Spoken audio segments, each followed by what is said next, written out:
Good morning. I'm glad to see you today. Come on with us to 1 Timothy chapter 5.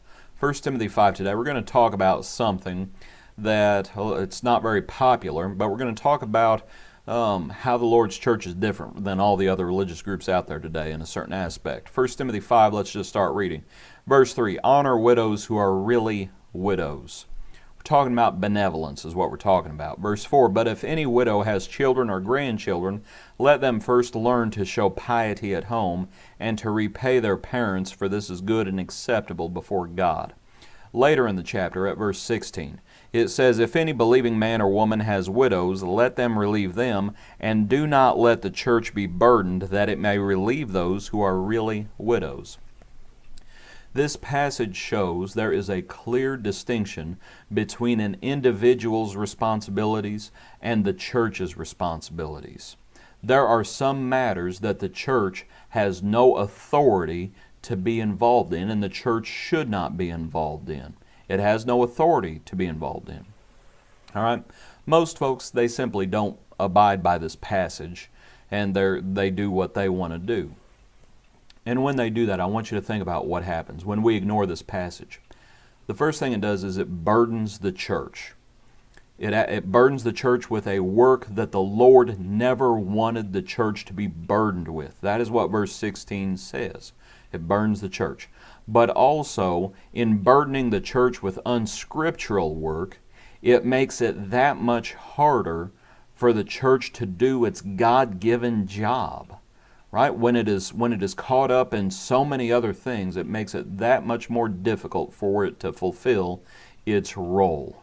That's what happens. But also what happens when people ignore these verses, it reinforces bad behavior. And what I mean by that is this is an individuals, these who are not true widows. When individuals and when families think that they can shirk off their responsibilities and put it on the church, that's not right.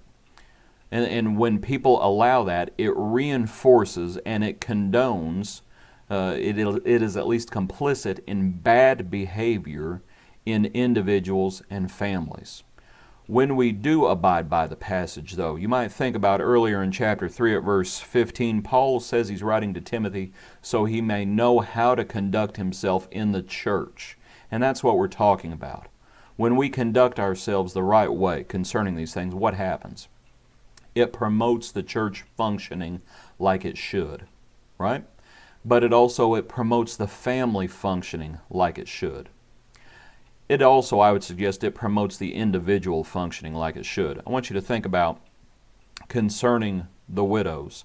Read verse 9. It says, do not let a widow under 60 years old be taken into the number, not unless she's been the wife of one man, well reported for good works, if she has brought up children, if she has lodged strangers, if she has washed the saints' feet, if she has relieved the afflicted, if she has diligently followed every good work. A woman, a widow, is going to have been, what it does is it promotes godly living. You do not get to live a godless life, and then when you fall on hard times, think that you can treat the church like a welfare check. You don't get to do that. I want you to think about these verses. Like I said, we need to conduct ourselves in the house of the Lord like the Lord wants us to. Think about them. If you have any questions, leave them down below. God bless you. Be a blessing to others. Hope you have a good weekend, and we will see you Monday morning. Thanks for studying with us.